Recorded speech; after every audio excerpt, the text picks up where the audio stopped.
3 2 1 بسم الله الرحمن الرحيم وألف مليون تريليون مبروك لمنتخب مصر التعادل الثمين مع منتخب بلجيكا القوي جدا. والحقيقة إن بلجيكا النهاردة ما ظهرتش بمستواها اللي احنا كنا متوقعينه، ولكن صدقني لو قلت لك النهاردة الصبح الناس بتسألني توقعاتك ايه وبتاع، ومستنيين بقى كله يقول لك بقى ايه ده، تونس شالت 5 واحنا هنشيل 4 وما اعرفش ايه وبتاع. قلت له احنا هنتعادل، والله شيء الهي شيء الهي. جالي كده قال لي ان احنا هنتعادل، مش عارف بناء على ايه يعني. مش عارف احنا يعني، او انا حسيت ان احنا هنتعادل ليه الصبح. وقبل الماتش قاعد مع الناس برضو صحابي بيقولوا لي توقعاتك، قلت لهم انا متفائل احنا هنتعادل. يعني حتى ما قلتلهمش هنكسب، قلت لهم هنتعادل. الواحد كان عنده جرعة تفاؤل غير مبررة بالمرة، وملهاش أي منطق ولا أي أساس ولا أي حاجة. هندخل في المباراة على طول. منتخب مصر بدأ بمصطفى شوبير في حراسة المرمى، قدامه هاني محمد هاني على اليمين، على الشمال فتوح، قلبين دفاع ياسر وحمدي فتحي، نص الملعب ثنائية مروان ومهند لاشين، قدامهم إمام عاشور، قدامهم محمد صلاح وزيكو ومرموش. توماس بدأ المباراة بشكل اللي هو متوازن. يعني أول 5 7 دقايق أنت متوازن، بتضغط يعني مش بتضغط عالي، بتضغط على حامل الكرة بشراسة بجرينتا بتحفظ مقفل جيمك صح. ومع ذلك جت لكيفن دي بروين كرة في منتهى الخطورة على حدود ال 18 بالشوطة، بتيجي بجوار القائم، ودي أخطر كرة في الشوط الأولاني لمنتخب بلجيكا. في المقابل أنت بدأت مش تستحوذ على الكرة بس، تسير الماتش زي ما أنت عايز. بدأت إن أنت ترفع خط دفاعك شوية، تقرب المساحات، بتعتمد على وجود إمام عاشور في مساندة أحمد فتوح ناحية الشمال، بتعتمد على وجود مصطفى زيكو في مساندة محمد هاني ناحية اليمين عشان يقفلوا على دوكو.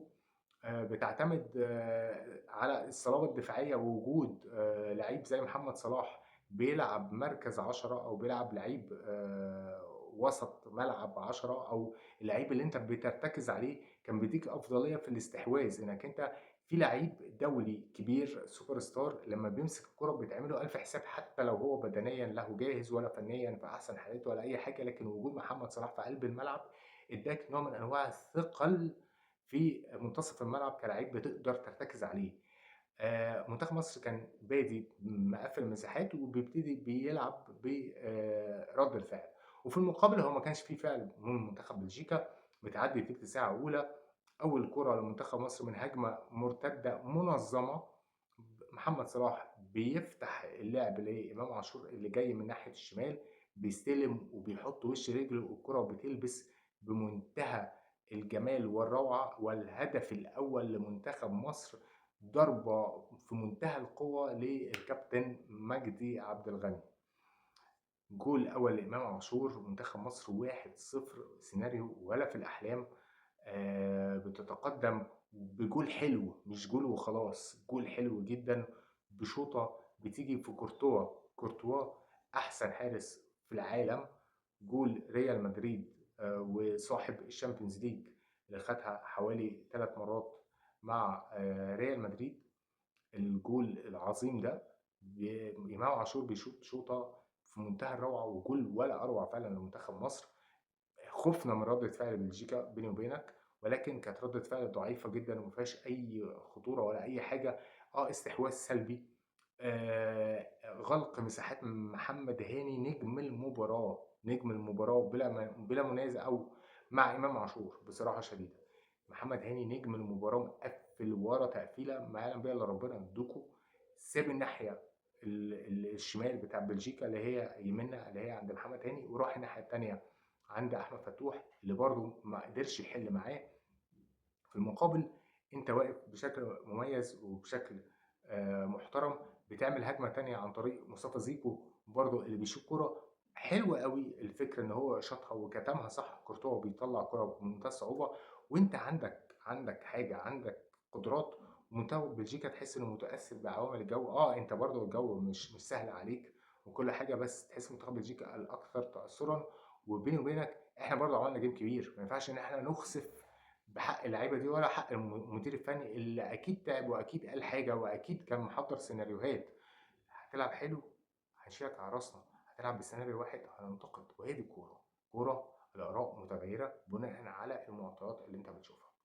أخطر كرة لمنتخب بلجيكا في الشوط الأولاني كرة بتتصلح لدوكو في في منطقة ال 18 بتتشاط لكن بتقلش وتعدي جنب العارضة. في المقابل أنت عندك فرصتين، فرصة هدف، فرصة مصطفى زيكو، وفرصة أخيرة في الشوط الأولاني عن طريق ركنية بتقلش من مدافع وتعدي كورتوا، ولكن مهند لاشين ما بيقدرش إن هو يجيبها. الشوط الأولاني بيخلص بأداء فيه تحفظ، بأداء فيه تكتيك، بأداء فيه إنك أنت ما بتوصلش منتخب بلجيكا إنها تدخل ال 18 عندك، وده كان النجاح الأهم بالنسبة للمنظومة الدفاعية. بالرغم إن أنت لما تيجي تشوف العناصر بتاعتها هي مش أقوى حاجة، يعني ياسر إبراهيم مش أقوى مدافع، حمدي فتحي هو مدافع مصطنع، محمد هاني حدث ولا حرج، احنا كلنا عارفينه في الدوري المصري، أحمد فتوح صباح الفل، تمام. ولكن المنظومة الدفاعية اللي حسام حسن عاملها، الجماعية في الأداء هي اللي مدية منتخب مصر الصلابة الدفاعية دي، مع ان انت عندك 2 ديسترويرز صراح. مروان عطية خد انذار بدري قوي خلاص، واحمد فتوح لبس في انذار بكرة مجانية، امام عاشور بصاها غلط من ركنية كانت لينا، وستر ربنا ان مروان مش هو اللي عمل الفاول ده، والا كان خد كارت احمر. الشوط الاولاني بيخلص، الشوط الثاني بيبتدي انت احسن، انت احسن، وبتروح بقى بكور منظمه اكتر وشكلك احسن. كوره بتعدي لمصطفى زيكو من هجمه مرتده منظمه من امام عاشور لمروان عطيه بيلعبها بالعرض، زيكو بيقلش ومرموش ما بيعرفش يجيب. كوره تانية مرموش بيروح وبيحاول يعمل ار2 ولكن بتخبط وتعدي جنب المرمى الخالي تماما من حارسه. وفي المقابل بينزل لك الغول بتاعهم او الوحش لوكاكو اللي هو بودي جارد، هو منزل بودي جارد وهو شكله مرعب، لكن هو كورته مفيش، يعني اللعيب ما خلص كوره. بيلعبوا كرة سريعة في ظهر فتوح، بتتلعب كرة بالعرض، بيدخل لوكاكو وسط 2 مدافعين، بيدخل وسط ياسر إبراهيم ومحمد هاني، بتخبط الكرة باد لك كبير جدا لمحمد هاني، بتخبط الكرة بتدخل في الجول.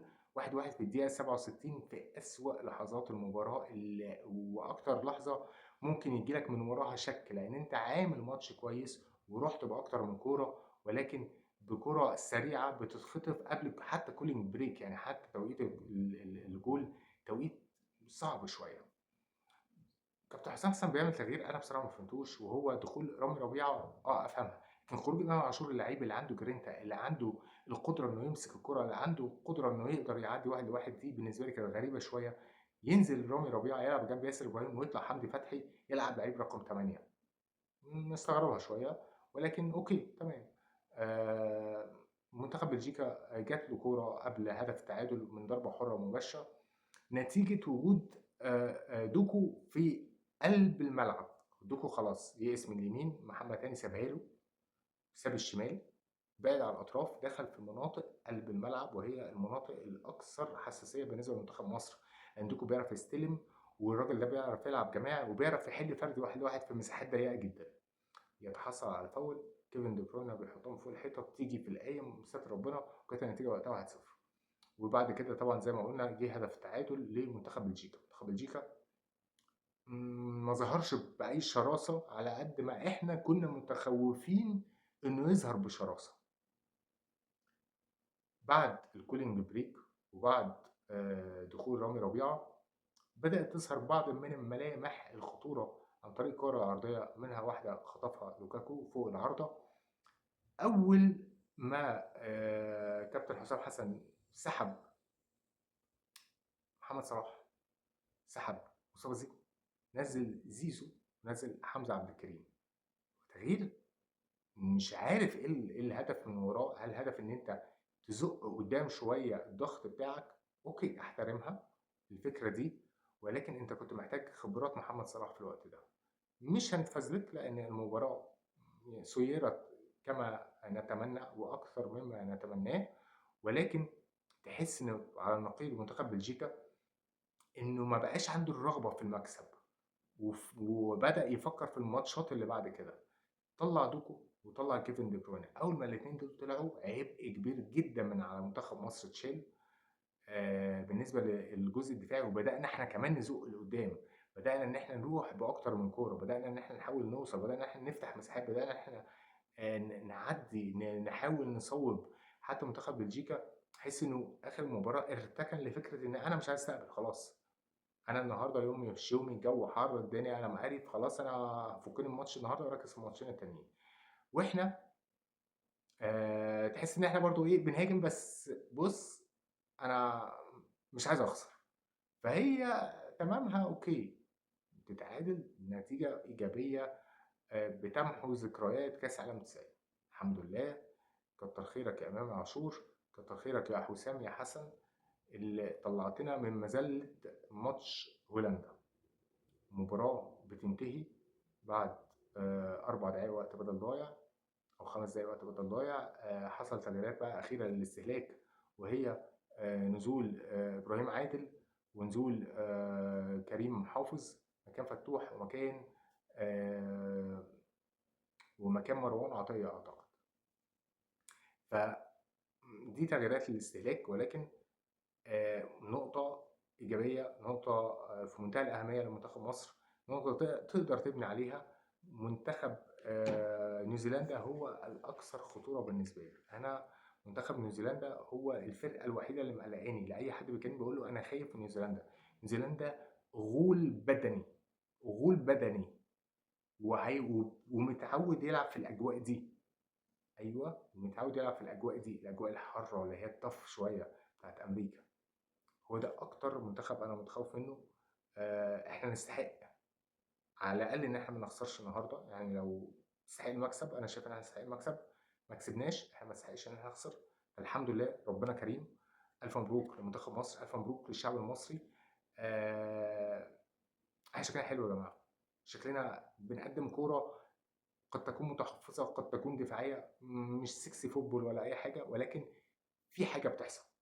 إحنا كُنّا بننتقد زمان في أيام ماتش السنغال في كأس أفريقيا إن إحنا آآ ما عندناش أي أفكار هجومية، إحنا راكنين الأتوبيس ورا بس. فمجرد ما استقبلنا جول ما بقاش عندنا أي ردة فعل لأن إحنا ما عندناش أي سيناريو بديل. لكن إنك أنت ترتكز للدفاع وتحكم ويعني تحكم المنظومة الدفاعية بالشكل ده، بس في نفس الوقت عندك بعض من الأفكار الهجومية، ده شيء يُحسب للكابتن حسام حسن اللي ربنا بيحبه وربنا بينصره دايمًا على الناس المتربصة ليه لله في الله. عموما ده اللي كان عندنا النهارده. نشوف ان شاء الله يا رب الماتشات اللي جايه تبقى ايجابيه اكتر، نقدر نكسب مباراه في كاس العالم، نقدر نتاهل لانه اتشيفبل دوبل. والله يا جماعه نقدر نعملها، نقدر نعملها. الكره ما بقتش صعبه، واعتقد ان كل المنتخبات بقت مش بعيده عن بعض، والنتائج كلها بتتكلم عن كده. يعني مش منتخب مصر الوحيد، يعني ما كاب فيردي تعادل مع اسبانيا مثلا يعني. فلا، نقدر نقدر بشويه رجوله، بشويه عزيمه، بشويه ان احنا ندوس، بشويه ان احنا ما نرتكنش الفكر بس اللي هو احنا اتعادلنا وخلاص وننام على كده. عموما ان شاء الله منتخب مصر يقدر يتاهل لو استمر بالجديه في الاداء دي. اشوفكم ان شاء الله في المباريات المقبله. تصبحوا على خير، سلام عليكم.